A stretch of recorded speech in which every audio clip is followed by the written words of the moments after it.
السلام علیکم ورحمۃ اللہ وبرکاتہ۔ الحمدللہ کفا وسلام علی عبادہ الذین اصطفیٰ، اما بعد۔ محترم ناظرین کرام، آج میری نشست کا موضوع ہے مسجد سب کے لیے۔ وَأَنَّ الْمَسَاجِدَ لِلَّهِ فَلَا تَدْعُوا مَعَ اللَّهِ أَحَدًا۔ سورہ جن سورہ نمبر 72 آیت نمبر 18، اس کا ترجمہ یہ ہے مسجدیں اللہ کے لیے ہے اور اللہ کے علاوہ کسی اور کو مت پکارو۔ یاد رکھے گا، مسجد اللہ کا گھر ہے، اس روئے زمین پر سب سے بہترین جگہ ہے اور سب سے بری جگہ بازار ہے۔ اللہ کا گھر ہر ایک کے لیے ہے۔ مسلمانوں کے لیے ضروری ہے کہ اپنی مسجدیں لوگوں کو دکھائیں۔ نبی صلی اللہ علیہ وسلم کی مسجد یونیورسٹی بھی تھی، پھر اسی طرح سپریم کورٹ بھی۔ نبی صلی اللہ علیہ وسلم کی مسجد ایسی بھی تھی کہ وہاں لوگ آتے تھے، وفود کی شکل میں آتے تھے، ملنے کے لیے آتے تھے۔ نبی صلی اللہ علیہ وسلم کی مسجد نبوی ہاسپٹل بھی تھی۔ آج ہماری مسجد نماز پڑھنے کے لیے ہے، کبھی کبھی نکاح ہو جاتا ہے، دینی پروگرام ہو جاتے ہیں۔ جی نہیں میرے بھائیو، اپنی مسجدوں کو نبی صلی اللہ علیہ وسلم کی مسجد بنائیے، مسجد نبوی بنائیے، ہاسپٹل بھی بنائیے، پھر اسی طرح یونیورسٹی بھی بنائیے، پھر اسی طرح کورٹ بھی بنائیے۔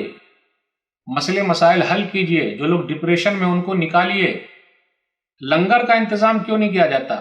آپ دیکھ لیجئے، درگاہوں میں تو لنگر لگے ہوئے ہیں، سب لوگ آ رہے ہیں کھا رہے ہیں، مسجدوں میں کیوں نہیں؟ اہتمام تو ہونا ہی چاہیے۔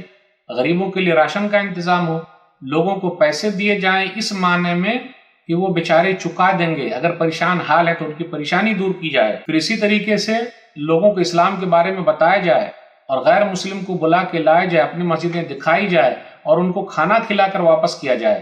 نبی صلی اللہ علیہ وسلم کے پاس لوگ آتے تھے، مسجد میں ملتے تھے، نبی صلی اللہ علیہ وسلم کھانا کھلا کر واپس کرتے تھے۔ دوسرے دھرم کے لوگ آئیں، مسئلے مسائل پوچھیں، ان کے لیے بھی ہمیں اور آپ کو دروازہ کھلا رکھنا ہے۔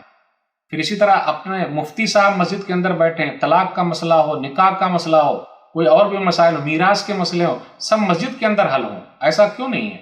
ہونی چاہیے۔ مسجد کے اندر چھوٹے چھوٹے کورس شروع کیے جائیں، بچوں کے لیے کورس ہو، بوڑھوں کے لیے کورس ہو، بزرگوں کے لیے کورس ہو، نوجوانوں کے لیے کورس ہو، عورتوں کے لیے کورس ہو، سب کو مسجد سے جوڑا جائے۔ آج دیکھ لیجئے، ماربل پر، جھومر پر، قالین پر بہت پیسے خرچ کیے جا رہے ہیں۔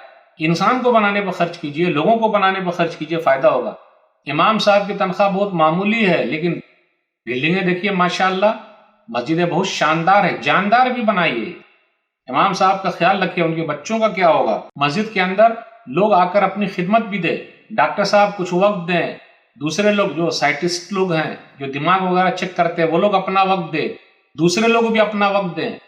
وہاں الگ ان لوگوں کے لیے کلینک بنی ہوئی ہو، یعنی ہر چیز مسجد سے ہو، لوگوں کو مسجد سے جوڑیے تو فائدہ ہوگا۔ مسجد کے بعد خود کا ہاسپٹل ہونا چاہیے، کیوں خود کا ہاسپٹل نہیں ہے؟ خود کی کلینک ہونی چاہیے، خود کی کلینک کیوں نہیں ہے؟ ہماری مسجد ہر ایک کے لیے فائدہ مند ہو۔ یونیورسٹی ہو، مسجد نبوی کو دیکھ لیجئے، نبی صلی اللہ علیہ وسلم کے زمانے میں صحابہ کرام اصحاب صفہ پڑھنے والے کہاں؟ مسجد کے اندر رہتے تھے، اس لیے ایسا انتظام کیا جائے۔ تو میرے بھائیو، یہ چند باتیں تھی مسجد سب کے لیے۔ اللہ ہم سب کو مسجد سے زیادہ سے زیادہ فائدہ اٹھانے کی توفیق دے، آمین۔ والسلام علیکم ورحمۃ اللہ وبرکاتہ۔